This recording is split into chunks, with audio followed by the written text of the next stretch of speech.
નમસ્કાર મિત્રો, અત્યારે સૌથી મોટા સમાચાર આવી ગયા છે સોના ચાંદીના ભાવને લઈને। તો મિત્રો અત્યારે આગામી સમયમાં મિત્રો 2025ની અંદર બજેટ રજૂ થયા બાદ સોના અને ચાંદીના ભાવની અંદર શું થશે તેવા પણ અત્યારે ઘણા મિત્રોના સવાલો આવતા હોય છે। તો મિત્રો અત્યારે સૌથી મોટા સમાચાર આવી ગયા છે સોના ચાંદીના ભાવને લઈને। તો અમેરિકાએ મિત્રો અત્યારે મોટી એક જાહેરાત કરી દીધી છે કે જેના લીધે મિત્રો સોના અને ચાંદીના ભાવના દિવસે ને દિવસે વધારો આવી ગયો છે। તો મિત્રો વાત કરીએ આજની અંદર તો સોના અને ચાંદીના અંદર રોકાણ કરવું હોય તો ક્યારે કરી શકાય, સોનું ક્યારે સસ્તું થશે અને મિત્રો ચાંદી પણ અત્યારે આગ ઝરતી તેજી સાથે આગળ વધી રહી છે। તો મિત્રો 2025 દરમિયાન કેટલો રહેશે સોનાનો ભાવ અને બજેટ રજૂ થયા બાદ કેટલો થશે સોના અને ચાંદીના ભાવ, કારણ કે મિત્રો દર વર્ષે સરકાર જ્યારે બજેટ રજૂ કરતી હોય છે ત્યારે મિત્રો સોના અને ચાંદીના ભાવમાં પણ ભયંકર ઉછાળો અથવા તો ભયંકર ઘટાડો આવતો હોય છે। તો આ વર્ષે શું ધારણા થઈ શકે છે અને આ વર્ષે સરકાર એવી રીતે શું યોજના લાવી શકે છે કે જેના લીધે બજેટ રજૂ થયા બાદ સોનું સસ્તું થઈ શકે અને સોનું સસ્તું થવાના મુખ્ય કારણો કયા છે તે પણ આપણે આ વિડીયોની અંદર વાત કરવાના છીએ। તો જે મિત્રોને સોના અને ચાંદીની અંદર રોકાણ કરવાનું હોય તેમજ સોના અને ચાંદીની ખરીદી કરવાની હોય, જે મિત્રોના અત્યારે લગ્ન હોય તેવા મિત્રો માટે આ વિડીયો ખૂબ જ મહત્વનો સાબિત થવાનો છે, કારણ કે મિત્રો આ વિડીયોની અંદર આપણે આ તમામ વિડીયોની અંદર વાત કરવાના છીએ માહિતીની। તો મિત્રો સૌપ્રથમ આપણે વાત કરી લઈએ કે 2025ની અંદર બજેટમાં શું ફેરફાર થઈ શકે। તો મિત્રો વાત કરીએ તો દર વખતે સરકાર બજેટમાં અમુક ફેરફાર કરતી રહે છે। આ વખતે પણ બજેટમાં ફેરફાર થવાની આશા મિત્રો દેખાઈ રહી છે। એક આગાહી મુજબ આ વખતે સોનાના ભાવ સસ્તા રહેશે, કારણ કે મિત્રો અત્યારે છેલ્લા કેટલાક દિવસોથી સોના અને ચાંદીના ભાવમાં વધારો આવ્યો છે, કારણ કે મિત્રો 2024માં જ્યારે દિવાળી આવી ત્યારે મિત્રો સોનાના ભાવ 82,000ની સપાટી કૂદાવી હતી, પરંતુ મિત્રો અત્યારે આજના સોના અને ચાંદીના ભાવની વાત કરીએ તો મિત્રો 81,000ની સપાટીએ પહોંચવા આવી ગયા છે સોના અને ચાંદીના ભાવ, જેમાં મિત્રો 82,000ની સપાટી પણ કૂદાવી શકે છે છેલ્લા 15 દિવસમાં અને મિત્રો એક નવો રેકોર્ડ બનાવી શકે છે સોના અને ચાંદીના ભાવ। તો મિત્રો વાત કરીએ તો આપણા દેશમાં લોકો સોનામાં વધુ રોકાણ કરે છે અને વધુ સોનું ખરીદી રહ્યા છે, ત્યારે મિત્રો સોનાનો પુરવઠો એટલો ઓછો છે અને માંગ વધારે છે, તેના લીધે મિત્રો સોના અને ચાંદીના ભાવની અંદર વધારો આવતો હોય છે। તો મિત્રો ચાલો જાણી લઈએ કે બજેટમાં સોનાને લઈને લોકોની શું અપેક્ષાઓ ચાલી રહી છે। મિત્રો વાત કરીએ તો હાલમાં સરકાર સોનાના ભાવ ઉપર 3% ટેક્સ લગાવી રહી છે। નવા બજેટમાં તે 1% થવાની ધારણા કરવામાં આવી છે। તો મિત્રો એવી અપેક્ષાઓ ચાલી રહી છે કે અત્યારે સરકાર 3% ટેક્સ લગાવી રહી છે તે ઘટાડીને 1% થવાની ધારણા કરવામાં આવી છે। જો મિત્રો આવું બને તો આ વખતે સોના પરના જીએસટી દરમાં ઘટાડો થશે તો લોકો સોનું ખરીદી શકશે અને તેની માંગમાં વધારો થશે। લોકોને આશા છે કે આ વખતે આવનારા બજેટમાં સોનાના ભાવમાં ચોક્કસપણે ઘટાડો થશે તેવી લોકોની આશા જોવા મળી રહી છે।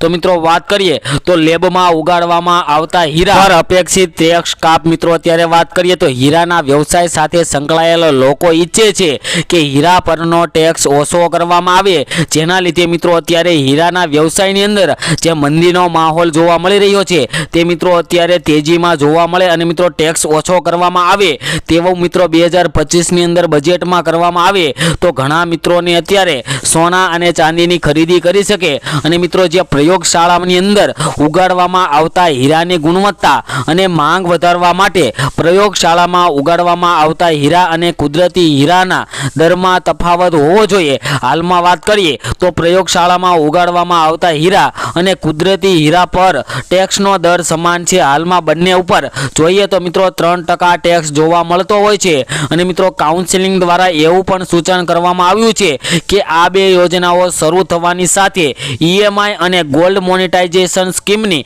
વધુ સુવિધાઓ વધારવી જોઈએ, જેનાથી ગ્રાહકોને સોનું ખરીદવામાં વધારે સરળતા રહે। આ યોજનાઓનો એક ફાયદો એ છે કે તે સ્થાનિક નકામા સોનાના યોગ્ય ઉપયોગને સક્ષમ બનાવશે અને આમ વિદેશી આયાતમાં ઘટાડો કરશે, જેનાથી દેશ અને આત્મનિર્ભર બનશે। જો બેકરીઓ ઓછી થાય, આ સિવાય જો ભારતમાં સોનાનું ઉત્પાદન અને વેચાણ થાય તો દેશની રાષ્ટ્રીય અને માથાદીઠ આવકમાં પણ વધારો થશે અને સોના અને ચાંદીનું પણ વધારેમાં વધારે વેચાણ થઈ શકે છે અને મિત્રો વાત કરીએ તો વિદેશી હુંડિયામણ ઘટશે અને બજારને સારી ગતિ મળશે, કારણ કે મિત્રો અત્યારે વાત કરીએ તો સોના અને ચાંદીના ભાવ 82,000ની સપાટીએ પહોંચવા આવ્યા છે, ત્યારે મિત્રો બજારની અંદર કોઈ ગતિ જોવા મળી નથી રહી અને મિત્રો અત્યારે સોનું ખરીદી પણ પણ નથી રહ્યા લોકો, તો મિત્રો વાત કરીએ તો દેશના લોકો નીચા ભાવે જ્વેલરી પણ ખરીદી શકે. અને મિત્રો આગળ વાત કરીએ તે પહેલાં જે મિત્રો આપણી આ યુટ્યુબ ચેનલ ઉપર નવા હોય તેવા મિત્રો આપણી આ ચેનલને સબસ્ક્રાઇબ કરી બેલ આઇકન દબાવી દેજો, કારણ કે મિત્રો આપણે આ ચેનલ ઉપર દરરોજના સોના તેમજ ચાંદીના તાજા ભાવ આપીએ છીએ અને આગોતરા એંધાણ પણ આપીએ છીએ કે આગળના સમયમાં સોના અને ચાંદીના ભાવ કેટલા થશે, આગળ સોનું સસ્તું થશે કે કેમ, સોના અને ચાંદીની અંદર રોકાણ કરવું હોય તો રોકાણ કેવી રીતે કરી શકાય, તેના માટેનો યોગ્ય પ્લાન કયો છે તેવી પણ માહિતી આપણે આ ચેનલ ઉપર આપીએ છીએ. તો મિત્રો ચેનલને સબસ્ક્રાઇબ કરી બેલ આઇકન દબાવી દેજો. અને મિત્રો તમે પણ તમારા શહેરના સોના અને ચાંદીના ભાવ જાણવા માંગતા હોય તો મિત્રો કમેન્ટ બોક્સની અંદર તમારા શહેરનું નામ લખી દેજો, જેથી કરીને તમારા શહેરના પણ આજના સોનાના ભાવ તેમજ ચાંદીના ભાવ તમારા સુધી મળી રહે. તેમજ મિત્રો આગળ વાત કરીએ તો મિત્રો બજેટ 2025ની અંદર ભારતમાં આયાત થતા સોના પર કસ્ટમ ડ્યુટી છે, પરંતુ હવે ભારત સરકારે કસ્ટમ ડ્યુટીમાં ઘટાડો કર્યો છે. ભારત સરકાર સોના અને ચાંદી પર 15% દર વસૂલતી હતી, જે ઘટીને 6% થઈ ગઈ છે. આ સિવાય પ્લેટિનમ, પેલેડિયમ, ઓસ્મિયમ, રૂથેનિયમ અને ઇરિડિયમ પરનો દર 15.4%થી ઘટાડીને 6.4% કરવામાં આવ્યા છે. અને મિત્રો જ્યારે 2024ની અંદર બજેટ રજૂ થયું ત્યારબાદ સોના અને ચાંદીની અંદર પ્રતિ તોલા દીઠ લગભગ 13,000-14,000 રૂપિયાનો ઘટાડો આવ્યો હતો. અને મિત્રો 3,000 થી 4,000 રૂપિયાનો મિત્રો ઘટાડો પ્રતિ 1 તોલાની અંદર જોવા મળ્યો હતો. અને મિત્રો વાત કરીએ તો ભારતમાં સોનાની માંગને પહોંચી વળવા માટે વિદેશમાંથી સોનાની આયાત કરવામાં આવતી હતી. અને મિત્રો જે ઇમ્પોર્ટ ડ્યુટીની અંદર વધારો ઘટાડો કરીએ તો મિત્રો સોના અને ચાંદી સસ્તું થઈ, જેના માટે સોના પર કસ્ટમ ડ્યુટી વસૂલવામાં આવતી હતી.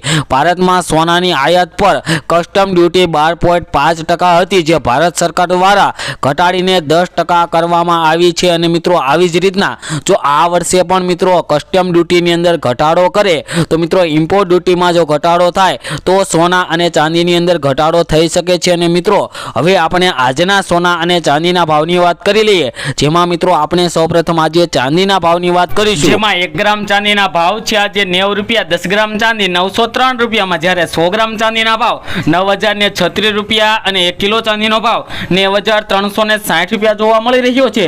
જે મિત્રો કાલની તુલનામાં જોઈએ તો ચાંદીના ભાવની અંદર મિત્રો આજે ફરી એકવાર વધારો જોવા મળી રહ્યો છે.